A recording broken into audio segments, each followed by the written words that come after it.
Thank you. Good afternoon, everyone. I was going to start with a joke, but I forgot. So, let me start today with telling you about Carlos, not his real name. Carlos grew up in a small rural town in El Salvador without his parents. They had immigrated years earlier in search of a better life for themselves and their kids. Every month they sent remittances, so Carlos grew up in relative comfort. But he always felt abandoned, like he wasn't loved by his parents. In third grade, he dropped out of school, and as soon as he could, at age 18, he crossed the border the same way his parents had done and joined them in the US. The reunion wasn't what he had hoped. He continued to feel alienated from the parents and feeling unloved. At age 19, he dropped out of school again in the US, married and had a child. Did not marry his child. But he always felt this alienation with his parents, that he wasn't really belonging. So with his child, he promised to do better. He promised her that he would never leave her, that he would always be there for her. But working a couple of jobs made that impossible. So every night when he came home, he decided with his wife that they would wake up the child at 11 o'clock at night so that she can spend some time with him. Poor fathers like Carlos know too well the stress of trying to manage to be a good dad and to be a responsible, financially available dad for the children. Most dads have difficulty meeting these needs, despite all the efforts that poor dads do to support the children. They feel short. We still have a negative narrative that if you are a poor dad, you are a deadbeat dad. You are uninvolved and absent from your children's lives. And this narrative is based on this narrow definition that we have, that poverty is just about money and education, rather than about racism and discrimination. This negative view defines poor men just in terms of their struggles and not in terms of their strengths.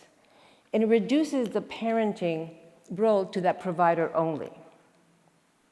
These are very limited views of what fathers do for the children. The point is that when you have information that helps you to be a good parent, you want to use it. The narrative that is negative about dads is based on this misinformation. So the question is, how do we challenge? How do we correct the negative? Likely we have information that fathers are not absent. The poor dads are not deadbeat dads. They're actually working multiple jobs to support their families. We also have information that says that poor dads, they know that a good dad is someone who is involved, but also financially responsible for the children. And we also have information about dads who, just like the rest of us, are trying to balance work and family, and how difficult that is. I want to give you a couple of examples. One time I was interviewing a dad, and he said to me, after asking him many, many questions about, do you take your child to childcare, do you take him to the park, do you play with them? And he said, when are you going to ask me how many jobs I had to support my family? Balancing work and family is tough. It's tougher when you work in the low-wage economy. Another dad said to me that he felt that he wasn't a good dad. When his children got older, his long work hours meant that he was absent from his children's homes for the most of the day. Soon, one of his sons joined a gang and got killed, leaving him with a grandchild. He was convinced that what got his child dead is the fact that he wasn't there for his child, that he was working too long. He promised that he will not do that again to his grandchild, and got another job so that his wife can quit hers and spend the time alone with the child at home. So we have information that fathers are not absent, that poor dads are present. But we also have information that what fathers do at home is essential for the children's development. So I'm going to give you a couple of examples from my lab. We study low-income dads, and we understand how they relate to children.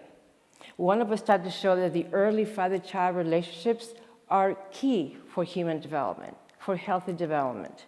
Fathers who are involved in their children's lives, who are supportive, and who encourage them in their play and their games, have children who have the academic and social skills they need to succeed in school. Our lab also shows that mothers and fathers don't act the same way. They engage with their children in different ways.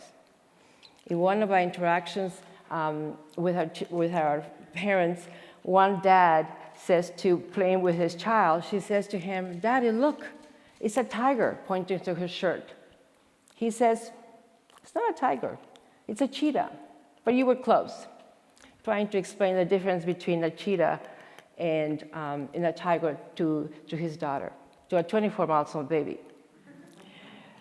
We also seen that in our work that fathers are just more than playmates, that they actually engage with the children in ways that help them to regulate their behaviors. For example, rough and tumble play. It's very fun, enjoyable, but also it's a key, it's one important context where children learn to regulate their emotions. And these skills are critical for school. So I've given you some information that poor dads are not absent, and that what they do at home matters for children's development. I would like to leave you with a new image of poor dads, one that is not absent or deadbeat, but that they're loving and caring, and that they do everything for their children just like the rest of us, but they have challenges and the need to support.